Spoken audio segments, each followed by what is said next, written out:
یہ چراغ لہو مانگتے ہیں۔ عالم اسلام کے اسی خطے میں جہاں آج شامی مسلمان لبنانی صلیبیوں کے ساتھ مل کر فلسطینی حریت پسندوں کو پوری جنگی قوت سے کچل رہے ہیں، وہیں 800 سال پہلے بہت سے مسلمان امراء اور حاکم اور سلطان زنگی مرحوم کا نوعمر بیٹا صلیبیوں سے مدد لے کر سلطان صلاح الدین ایوبی کے خلاف صف آرا ہو گئے تھے۔ مسلمان کا خون بہا رہا تھا۔ اس وقت فلسطین صلیبیوں کے قبضے میں تھا اور سلطان ایوبی قبلہ اول کے اس خطے کو کفار سے آزاد کرانے کا عزم لے کر نکلا تھا۔ صلیبی اس سے فلسطین تو نہیں بچا سکتے تھے، مگر مسلمان ہی اس کے راستے میں حائل ہو گئے۔ آج بھی فلسطین پر کفار کا قبضہ ہے اور فلسطینی حریت پسند جو قبلہ اول کو آزاد کرانے کے لیے اٹھے تھے، شامی مسلمانوں کی توپوں اور ٹینکوں سے بھسم کیے جا رہے ہیں۔ مارچ 1175 عیسوی میں سلطان صلاح الدین ایوبی اس خطے کے ارستان سلسلے کوہ میں کسی جگہ اپنے ہیڈ کوارٹر میں بیٹھا اپنے مشیروں اور کمانڈروں کے ساتھ اگلے اقدام کے متعلق باتیں کر رہا تھا۔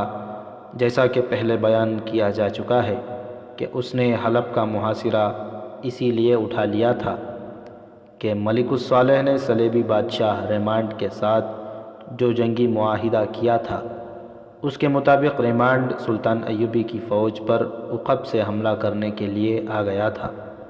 سلطان ایوبی نے بروقت محاصرہ اٹھا لیا اور ایسی چال چلی کہ ریمانڈ کی فوج کے عقب میں چلا گیا اور ریمانڈ نے لڑے بغیر بھاگ جانے میں عافیت سمجھی۔ حلب مسلمانوں کا شہر تھا جو سلطان ایوبی کے دشمن مسلمان امراء اور الملک الصالح کا جنگی مرکز بن گیا تھا۔ حلب کے مسلمانوں نے خلیفہ اور امراء کے پروپیگنڈے سے متاثر ہو کر سلطان ایوبی کا مقابلہ بے جگری سے کیا تھا۔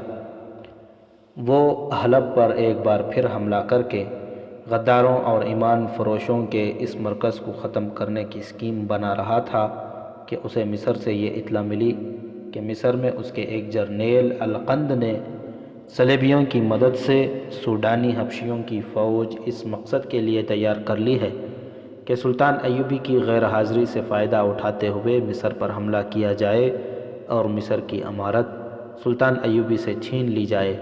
لیکن سلطان ایوبی کے بھائی العادل نے حبشیوں کو اسوان کے مقام پر شکست دی اور القند نے خودکشی کر لی۔ اس کی اطلاع ابھی سلطان ایوبی تک نہیں پہنچی تھی، اس لیے وہ ارستان میں پریشان بیٹھا تھا۔ عظمت اسلام کا یہ پاسبان ہر طرف سے خطروں میں گھرا ہوا تھا۔ کئی ایک مسلمان امراء کی فوجیں اس کے خلاف متحد تھیں اور صلیبیوں کا خطرہ الگ تھا۔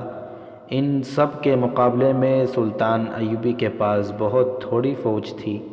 اس نے ایسا اقدام کر دکھایا تھا جو کسی کے وہم و گمان میں بھی نہ تھا۔ اس کے دشمنوں کو یہ توقع تھی کہ اس پہاڑی خطے میں سردیوں میں کوئی جنگ کی سوچ ہی نہیں سکتا۔ پہاڑیاں جو بلند تھیں وہاں برف بھی پڑتی تھی۔ سلطان ایوبی نے اپنی فوج کو ٹریننگ دے کر اس وقت حملہ کیا جب سردی عروج پر تھی۔ اس دلیرانہ اور غیر متوقع اقدام سے اس نے قلیل فوج سے سب کو خوفزدہ کر دیا اور ایسی پوزیشن حاصل کر لی کہ دشمن کی کسی بھی فوج کو اپنی پسند کی جگہ گھسیٹ کر لڑا سکتا تھا۔ اس کی فوج اتنی تھوڑی تھی کہ اسے کبھی کبھی ناکامی کا خطرہ بھی محسوس ہونے لگتا تھا، لیکن سبھی اس سے ڈر رہے تھے۔ اسے یہ ڈر تھا کہ ریمانڈ اسکیم اور راستہ بدل کر اس پر حملہ کرے گا، لیکن ریمانڈ کی حالت یہ تھی کہ اس نے اپنے علاقے تریپولی کا دفاع اس ڈر سے مضبوط کر لیا تھا کہ سلطان ایوبی حملہ کرے گا۔ سلطان ایوبی نے جس طرح اسے بھگایا تھا، اس سے سلطان اسی صورت میں فائدہ اٹھا سکتا تھا کہ صلیبیوں کا تعاقب کرتا، مگر فوج کی قلت نے اسے آگے نہ جانے دیا، اور بڑی وجہ یہ تھی کہ مصر میں القند کی بغاوت نے اسے روک دیا تھا۔ اسے خطرہ نظر آ رہا تھا کہ مصر کے حالات بگڑ جائیں گے۔ اس صورت میں اسے مصر چلے جانا تھا۔ وہ اس صورتحال سے ڈرتا تھا، اگر اسے مصر جانا پڑتا تو مسلمان عمرہ عالم اسلام کو صلیبیوں کے ہاتھ بیچ ڈالتے۔ اس کا دار و مدار اس پر تھا کہ مصر سے اسے کیا اطلاع ملتی ہے۔ اپنے مشیروں اور کمانڈروں سے وہ مصر کے متعلق ہی پریشانی کا اظہار کر رہا تھا جب اسے اطلاع ملی کہ قاہرہ سے قاصد آ گیا ہے۔ سلطان ایوبی نے بادشاہوں کی طرح یہ نہ کہا کہ اسے اندر بھیج دو۔ وہ اٹھا اور دوڑتا خیمے سے باہر نکل گیا۔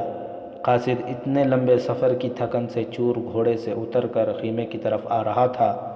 سلطان ایوبی نے گھبراہٹ کے لہجے میں پوچھا، کوئی اچھی خبر لائے ہو؟ بہت اچھی سلطان عالی مقام، اس نے جواب دیا۔ محترم العادل نے حبشیوں کے لشکر کو اسوان کے پہاڑیوں میں ایسی شکست دی ہے کہ اب سوڈان کی طرف سے لمبے عرصے تک کوئی خطرہ نہیں رہا۔ سلطان نے دونوں ہاتھ جوڑ کر آسمان کی طرف دیکھا اور خدا کا شکر ادا کیا۔ خیمے سے دوسرے لوگ بھی باہر آ گئے تھے۔ سلطان ایوبی نے انہیں یہ خوشخبری سنائی اور قاصد کو خیمے میں لے گیا۔ اس کے لیے کھانا وہیں لانے کو کہا اور اس نے اسوان کے معرکے کی تفصیل سن کر پوچھا، اپنی فوج کی شہادت کتنی ہے؟ 327 شہید، قاصد نے جواب دیا۔ 500 سے کچھ زیادہ زخمی۔ دشمن کا تمام تر جنگی سامان ہمارے ہاتھ لگا ہے۔ 1210 حبشی قیدی پکڑے ہیں۔ صلیبی اور سوڈانی سردار اور کمانڈر جو قید کیے گئے ہیں الگ ہیں۔ قاصد نے پوچھا، محترم العادل نے پوچھا ہے کہ قیدیوں کے متعلق کیا حکم ہے؟ صلیبی اور سوڈانی سالاروں اور کمانڈروں کو قید خانے میں ڈال دو، سلطان ایوبی نے کہا اور گہری سوچ میں پڑ گیا۔ کچھ دیر بعد کہنے لگا، اور وہ جو 1000 اور کچھ حبشی قیدی ہیں انہیں اسوان کے پہاڑوں میں لے جاؤ۔ وہ جن غاروں میں چھپے تھے وہ ان سے پتھروں سے بھرواؤ۔ وہاں فرعونوں کے جو زمیندوز محل ہیں انہیں بھی پتھروں سے بھرا دو۔ یہ کام ان حبشیوں سے کرواؤ۔ اگر پہاڑ کھودنے پڑیں تو ان حبشیوں سے کھدواؤ۔ وہاں کوئی غار اور پہاڑوں کے اندر کوئی محل نہ رہے۔ عادل سے کہنا کہ قیدیوں کے ساتھ انسانوں جیسا سلوک کرنا، روزانہ ان سے اتنا کام لینا جتنا ایک انسان کر سکتا ہے۔ کوئی قیدی بھوکا اور پیاسا نہ رہے، اور کسی پر صرف اس لیے تشدد نہ ہو کہ وہ قیدی ہے۔ وہیں اسوان کے قریب کھلا قید خانہ بنا لو اور کھانے کا انتظام وہیں کرو۔ اس کام میں کئی سال لگیں گے۔ اگر تمہارے سامنے کوئی اور کام ہو تو وہ ان قیدیوں سے کراؤ، اور اگر سوڈانی اپنے قیدیوں کی واپسی کا مطالبہ کریں میں خود ان کے ساتھ سودا کروں گا۔ اس پیغام کے بعد سلطان ایوبی نے قاصد سے کہا، العادل سے کہنا کہ مجھے کمک کی شدید ضرورت ہے، اپنی ضرورت کا بھی خیال رکھنا۔ بھرتی اور تیز کر دو، جنگی مشقیں ہر وقت جاری رکھو، جاسوسی کا جال اور زیادہ پھیلا دو۔ اگر القند جیسا قابل اعتماد سالار غداری کا مرتکب ہو سکتا ہے تو تم بھی غدار ہو سکتے ہو، اور میں بھی۔ اب کسی پر بھروسہ نہ کرنا۔ علی بن سفیان سے کہنا کہ وہ اور تیز اور چوکنا ہو جائے۔ مصر سے کمک آنے تک میں کوئی جارحانہ کارروائی نہ کروں تو بہتر ہوگا۔ سلطان صلاح الدین ایوبی نے قاصد کو واپس روانہ کر کے اپنے سالاروں وغیرہ سے کہا، ابھی ہم ان کامیابیوں کے دفاع میں رہیں گے جو ہم حاصل کر چکے ہیں۔ اپنی موجودہ صورتحال پر ایک نظر ڈالو۔ تمہارا سب سے بڑا دشمن تمہارا اپنا بھائی ہے۔ تمہارے طاقتور دشمن 3 ہیں۔ حلب میں الملک الصالح بیٹھا ہے، دوسرا اس کا قلعہ دار مشتگین ہے جو ہرن میں فوج تیار کیے جا رہا ہے، اور تیسرا سیف الدین ہے جو موصل کا حاکم ہے۔ یہ تینوں فوجیں اکٹھی ہو گئیں تو ہمارے لیے ان کا مقابلہ آسان نہیں ہوگا۔ ریمانڈ کو تم نے پسپا کر دیا ہے، لیکن وہ اس انتظار میں ہے کہ مسلمان فوجیں آپس میں الجھ جائیں تو وہ ہمارے عقب میں آ جائے۔ میں محصور ہو کر بھی لڑ سکتا ہوں، لیکن لڑنا چاہوں گا نہیں۔ کیا ایک کوشش اور نہ کی جائے کہ الملک الصالح سیف الدین اور گمشتگین کو اسلام اور قرآن کا واسطہ دے کر راہ راست پر لایا جائے؟ ایک سالار نے کہا۔ نہیں، سلطان ایوبی نے کہا، جو لوگ اپنے دل اور دماغ حق کی آواز کے لیے سرم بہر کر لیا کرتے ہیں، وہ خدا کا قہر اور عذاب کے بغیر اپنے دل اور دماغ نہیں کھولا کرتے۔ کیا میں کوشش کر نہیں چکا؟ اس کے جواب میں مجھے دھمکیاں ملیں۔ اگر اب میں صلح اور سمجھوتے کے لیے ایلچی بھیجوں گا تو وہ لوگ کہیں گے کہ صلاح الدین لڑنے سے گھبراتا اور ڈرتا ہے۔ اب میں ان پر خدا کا وہ عذاب اور قہر بن کر گرنا چاہتا ہوں جو ان کے دل اور دماغ کی مہریں توڑ دے گا۔ یہ قہر تم ہو اور تمہاری فوج۔ اس نے آہ بھری اور کہا، تم نے حلب کا محاصرہ کیا تو حلب کے مسلمان جس دلیری سے لڑے وہ تم کبھی نہیں بھولو گے۔ وہ بے شک ہمارے خلاف لڑے، لیکن میں ان کی تعریف کرتا ہوں۔ ایسی بے جگری سے صرف مسلمان لڑ سکتا ہے۔ کاش یہ جذبہ اور یہ طاقت اسلام کے لیے استعمال ہوتی۔ تم جانتے ہو کہ میں بادشاہ نہیں بننا چاہتا۔ میرا مقصد یہ ہے کہ عالم اسلام متحد ہو جائے اور یہ قوت جو بکھر گئی ہے مرکوز ہو کر صلیبی عزائم کے خلاف استعمال ہو اور فلسطین آزاد کرا کے ہم سلطنت اسلامیہ کی توسیع کریں۔ ہم مایوس نہیں، ایک سالار نے کہا، نئی بھرتی آ رہی ہے۔ اس علاقے جوان خاصی تعداد میں بھرتی ہو رہے ہیں۔ مصر سے بھی کمک آ رہی ہے۔ ہم آپ کی ہر توقع پوری کریں گے۔ لیکن میں کب تک زندہ رہوں گا؟ سلطان ایوبی نے کہا، تم کب تک زندہ رہو گے؟ ابلیسی قوتیں زور پکڑ رہی ہیں، ان کا دائرہ وسیع ہوتا جا رہا ہے۔ میرے وہ عزیز دوست جن پر مجھے بھروسہ اور اعتماد تھا، صلیبیوں کے ہاتھوں میں کھیلے اور میرے ہاتھوں قتل ہوئے۔ القند تمہارے ساتھ کا معتمد سالار تھا۔ کیا تم سن کر حیران نہیں ہوئے کہ القند نے سوڈان سے حبشیوں کی فوج بلائی اور مصر پر قابض ہونے کی کوشش کی؟ اس نے مجھ پر یہ کرم کیا ہے کہ شکست کھا کر اپنی ہاتھوں اپنے جان لے لی۔ میں نے اسے سزائے موت نہیں دی۔ حکومت کا نشہ، دولت اور عورت اچھے انسانوں کو اندھا کر دیتی ہے۔ ایمان میں کیا رکھا ہے؟ ایمان سونے کی طرح چمکتا نہیں، عورت کی طرح عیاشی کا ذریعہ نہیں بنتا، اور ایمان بادشاہ اور فرعون نہیں بننے دیتا۔ ایک بار روح کے دروازے بند کر لو تو ایمان بیکار شے بن جاتا ہے، پھر عقل پر پردے پڑ جاتے ہیں۔ اسپین سے تمہارا پرچم کیوں اترا؟ تاریخ کہتی ہے کہ یہ کفار کی سازش کا نتیجہ تھا، مگر ان کی سازشیں کیوں کامیاب ہوئیں؟ کیونکہ خود مسلمانوں نے اپنے آپ کو کفار کا اعلی کار بنایا اور اجرت وصول کی۔ اسپین ان کا تھا جنہوں نے سمندر پار کر کشتیاں جلا ڈالی تھیں تاکہ واپسی کا خیال ہی دل سے نکل جائے۔ اسپین کی قیمت وہی جانتے ہیں جنہوں نے یہ قیمت دی تھی۔ اسپین شہیدوں کا تھا۔ یہ ہوتا آیا ہے اور مجھے ڈر ہے کہ یہی ہوتا چلا جائے گا کہ خون کے نذرانے دے کر ملک حاصل کرنے والے دنیا سے اٹھ جاتے ہیں تو وہ لوگ بادشاہ بن جاتے ہیں جن کے خون کا ایک قطرہ بھی نہیں بہا تھا۔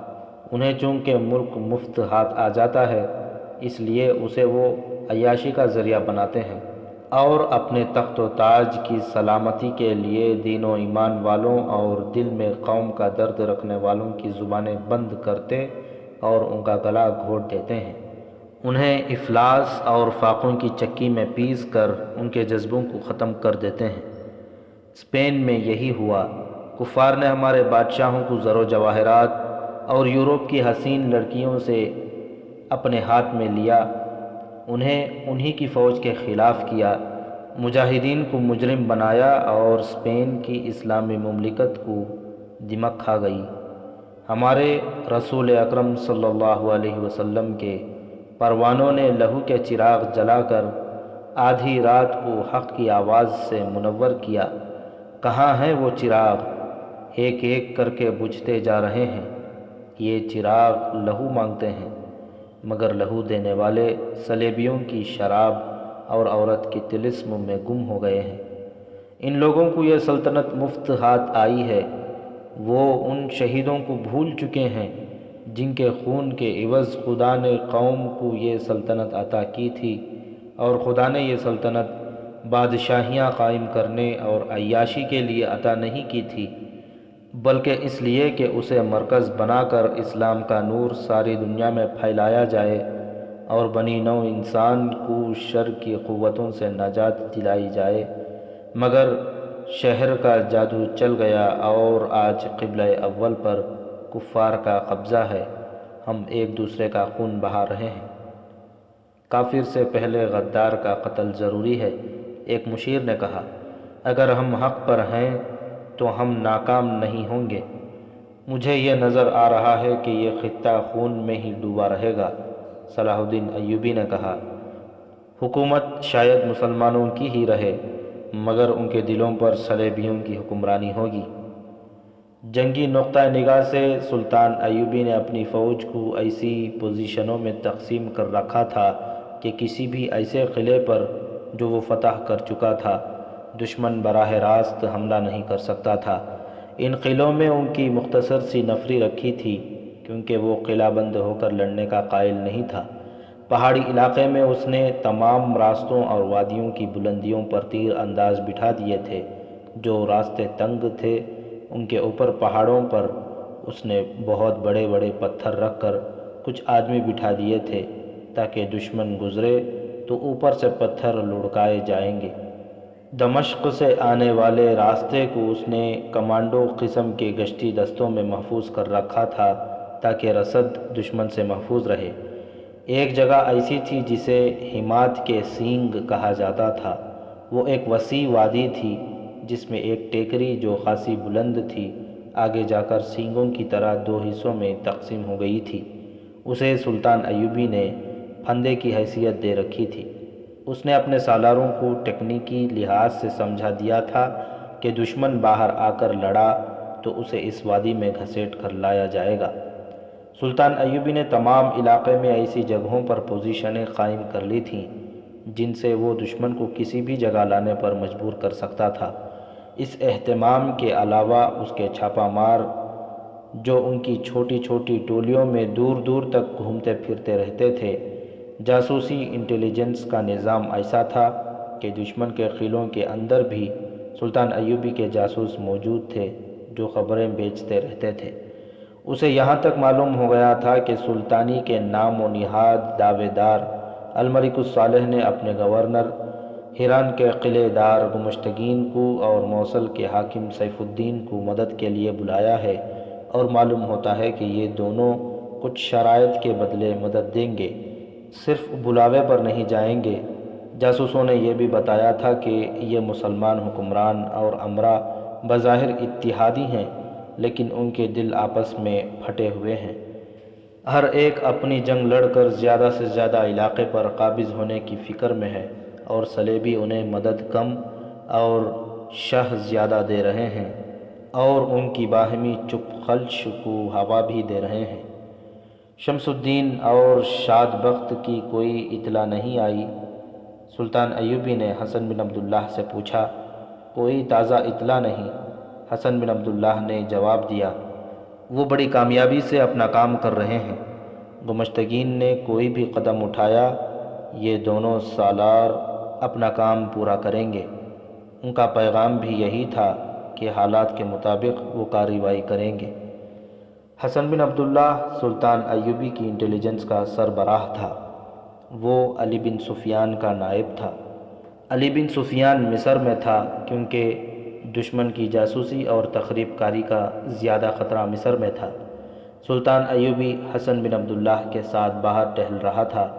اس نے شمس الدین اور شاد بخت کا نام لیا تھا۔ یہ دونوں گمشتگین کے جرنیل تھے۔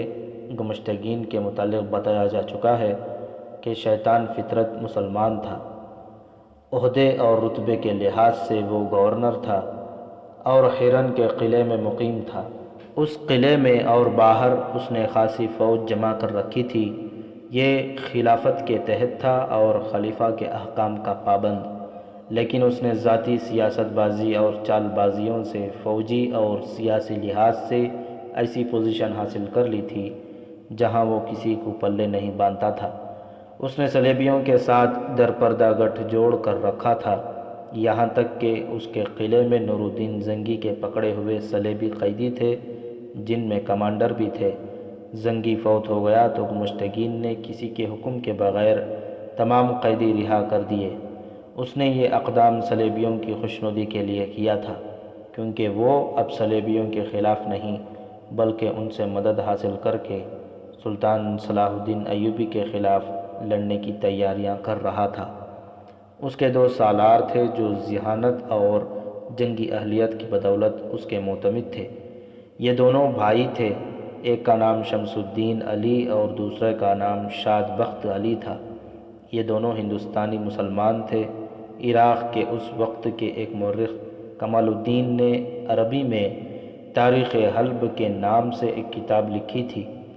اس نے ان کا اتنا ہی ذکر کیا ہے کہ یہ دونوں سگے بھائی تھے اور نور الدین زنگی کی زندگی میں ہندوستان سے اس کے پاس آئے تھے۔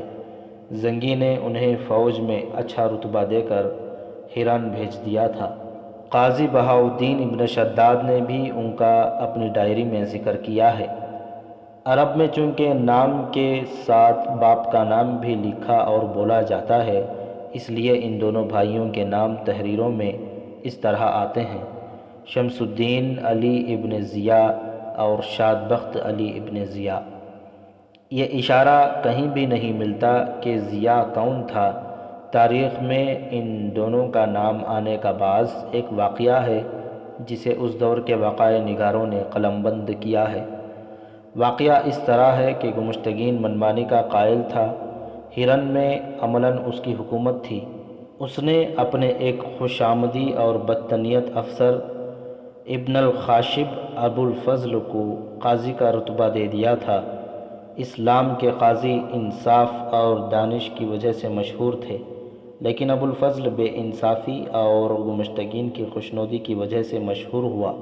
اس کی بے انصافی کے قصے شمس اور شاد بخت تک بھی پہنچتے رہتے تھے، لیکن وہ خاموشی اختیار کیے رکھے تھے۔ وہ فوج کے جرنیل تھے، قاضی کے فیصلوں اور شہری امور کے ساتھ ان کا کوئی تعلق نہ تھا، طبعاً بھی وہ خاموش رہنے والے انسان تھے۔ یہ مشہور تھا کہ گمشتگین پر ان کا بہت اثر ہے، اور یہ بھی حقیقت کہ انہوں نے گمشتگین پر اپنا اثر پیدا کر رکھا تھا۔ ان دنوں میں سلطان صلاح الدین ایوبی نور الدین زنگی کی وفات کے بعد 700 سواروں کے ساتھ آیا اور شام اور مصر کی وحدت کا اعلان کیا تھا۔ اس نے اپنے بہت سے جاسوس ان اسلامی علاقوں میں بھیج دیے تھے جو خلافت کے تحت ہوتے ہوئے ذاتی ریاستوں کی صورت اختیار کر گئے تھے۔ ان جاسوسوں کے چند ایک کارنامے سنائے جا چکے ہیں۔ ان میں سلطان ایوبی کا بھیجا ہوا انتانون نام کا ایک ترک جاسوس ہرن چلا گیا۔ وہ خوبرو اور وجیحہ جوان تھا، ترکی کے علاوہ عربی زبان روانی سے بولتا تھا۔ اس نے گمشتگین تک رسائی حاصل کر لی اور یہ کہانی سنائی کہ اس کا خاندان یروشلم میں آباد ہے جو اس وقت صلیبیوں کے قبضے میں تھا۔ اس نے بتایا کہ صلیبی وہاں مسلمانوں پر بے رحمی سے ظلم و تشدد کرتے ہیں اور بلا وجہ جسے چاہتے ہیں بیگار پر لگا دیتے ہیں۔ انہوں نے اس کی 2 جوان بہنوں کو اغوا کر لیا اور اس کے بھائیوں اور باپ کو بیگار کے لیے پکڑ لیا ہے۔ وہ فرار ہو کر یہاں تک پہنچا ہے اور صلیبیوں سے انتقام لینے کے لیے صلاح الدین ایوبی کی فوج میں شامل ہونا چاہتا ہے۔ اس نے اپنا حال حلیہ بگاڑ رکھا تھا اور پتہ چلتا تھا کہ وہ یروشلم سے پیدل آیا ہے اور بھوک اور تھکن نے اسے ادموا کر رکھا ہے۔ گمشتگین نے اسے فوجی نظروں سے دیکھا تو اس کا قد بت اسے پسند آیا۔ اس سے پوچھا کہ وہ گھڑ سواری اور تیر اندازی جانتا ہے یا نہیں۔ اس نے کہا کہ اسے ذرا آرام اور کھانے کی ضرورت ہے، اس کے بعد دیکھا جائے گا کہ وہ کیا کر سکتا ہے۔ گمشتگین نے اسے کھلا پلا کر سلا دیا۔ وہ بہت دیر بعد اٹھا تو اسے گمشتگین کے دربار میں پیش کیا گیا۔ ایک گھوڑا منگوایا گیا، باہر لے جا کر ایک باڈی گارڈ کی کمان اور ایک تیر اسے دے کر کہا گیا، کہ خود ہی کہیں نشانے پر تیر چلا کر دکھاؤ، پھر گھوڑا دوڑاؤ۔ قریب ایک درخت تھا جس پر پرندے بیٹھے تھے، ان میں سب سے چھوٹا پرندہ ایک چڑیا تھی۔ اس نے اس کا نشانہ لیا اور تیر چلایا۔ تیر چڑیا کے جسم سے اتر کر اسے اپنے ساتھ ہی لے گیا۔ اس نے ایک اور تیر مانگا جو لے کر وہ گھوڑے پر سوار ہوا اور کہا کہ وہ قریب آئے تو کوئی چیز اوپر پھینکی جائے۔ وہاں گمشتگین کے باڈی گارڈ کھڑے تھے۔ ایک دوڑا گیا اور اپنے کھانے کی پلیٹ اٹھا لایا جو مٹی کی تھی۔ انتانون گھوڑے کو دور لے گیا۔ وہاں سے موڑ کر ایڑ لگائی تو گھوڑا سرپٹ دوڑا۔ انتانون نے کمان میں تیر ڈالا۔ ایک باڈی گارڈ نے پلیٹ ہوا میں اچھالی۔ انتانون نے دوڑتے گھوڑے سے تیر چلایا اور پلیٹ کے ٹکڑے ہوا میں بکھیر دیے۔ اس نے گھوڑا موڑ کر سواری کی کچھ اور کرتب دکھائے۔ یہ تو کسی کو بھی نہ معلوم تھا کہ وہ تجربہ کار جاسوس اور چھاپہ مار کمانڈو ہے اور اسے ہر ایک ہتھیار کے استعمال اور گھوڑ سواری کا ماہر بنایا گیا ہے۔ اس کے قد بت، گھٹے ہوئے جسم، گورے چٹے رنگ اور کرتب دیکھ کر گمشتگین بہت متاثر ہوا اور اسے اپنے باڈی گارڈز میں رکھ لیا۔